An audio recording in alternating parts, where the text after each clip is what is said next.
आपल्यासोबत आहे भारत रेंजर्सचा कर्णधार अथर्व तायडे. अथर्व, पहिले तर congratulations on the win. Well played, well done. धन्यवाद. 3 matches, 2 wins, all set for a top 2 finish. Definitely विचार तर तोच राहील की टॉप 2मध्ये फिनिश करायचा आहे, बट एवढं सोपं नाही आहे कारण की आम्ही बॅक टू बॅक 3 टॉसेस हारलो आहे आणि मी अपेक्षा करत आहे की आता जेव्हा इट मॅटर्स द मोस्ट की मी टॉस जिंकेल. बट मी खूप खुश आहे की आमच्या मुलांनी कॅरेक्टर दाखवला आहे फर्स्ट बॅटिंग करून इन अ नाईट गेम, कारण की डिफेंड करणं इन अ नाईट गेम खूप डिफिकल्ट असतं. त्यात सर्वात प्रथम तर उपदेश आणि दानिशनी जी इनिंग खेळली आहे त्यांनी आम्हाला 200 पार करवलं. त्यानंतर नचिकेत कापसे आणि मनननी जी बॉलिंग केली आहे, आय थिंक त्यांनी त्याचं बॅकबोन तोडलं की अर्ली ऑन जेव्हा आम्हाला विकेट्स हव्या होत्या या दोघांनी दिले आणि मग मनननी मिडल ओव्हर्समध्ये येऊन जे विकेट्स काढल्या ते I think was the tone.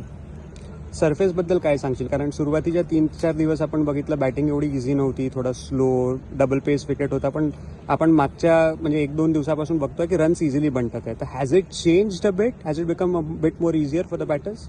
थोडंसं बेटर झाली आहे, एकदम ड्रास्टिक चेंज नाही आहे. त्यांनी थोडंसं ग्रास कमी केली आहे विकेटवर, थोडासा हार्ड रोल केला आहे.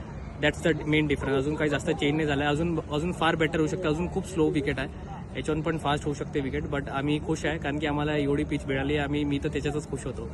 तर मी हेच विचार करत होतो की या विकेटवर मी किती मॅक्स टू मॅक्स किती रन्स करू शकतो पॉवर प्लेमध्ये, आणि माझा विचार तर होता अजून पूर्ण कंटिन्यू करायचा, बट अनफॉर्च्युनेटली मी तिथे आउट झालो. ॲज ए ग्लिम्स बघायला भेटला आपण what is Atharva Tayde. Definitely अजून तर हे 20%च आहे. अजून तर मी असा विचार करत आहे की मी अजून काहीच फुटलो नाही आहे. ज्या दिवशी मी फुटेल त्या दिवशी ग्लिम्स नाही, त्या दिवशी मग फटाकेच दिसणार तुम्हाला. बिलकुल. लास्ट क्वेश्चन अथर्व, अपूर्व वानखेडे आणि अक्षय कर्णवाड त्यांचे मेन 2 T20 बॅटर्स आपण म्हणू शकतो, जे जसे खेळत होते ते जर खेळत राहिले असते तर मॅच पलटू शकली असते. त्यांच्या विरुद्ध काही स्पेसिफिक स्ट्रॅटेजी बनवली होती? डेफिनेटली स्ट्रॅटेजी तर होती की आम्ही जास्तीत जास्त पिच यूज करायचा विचार होता त्यांच्या अगेन्स्ट, कारण की आम्हाला माहिती आहे त्यांचं जे लॉंग हँडल किंवा लॉंग रीच जे यूज करू शकतात त्या रेंजमध्ये आम्हाला त्यांना बॉलिंग करायची नाही आहे, आणि जितकं होऊ शकेल त्यांच्या रेंजच्या बाहेर बॉलिंग करून पिच यूज करायची आहे. हाच एक मेन प्लॅन होता. Thank you and all the best. Thank you.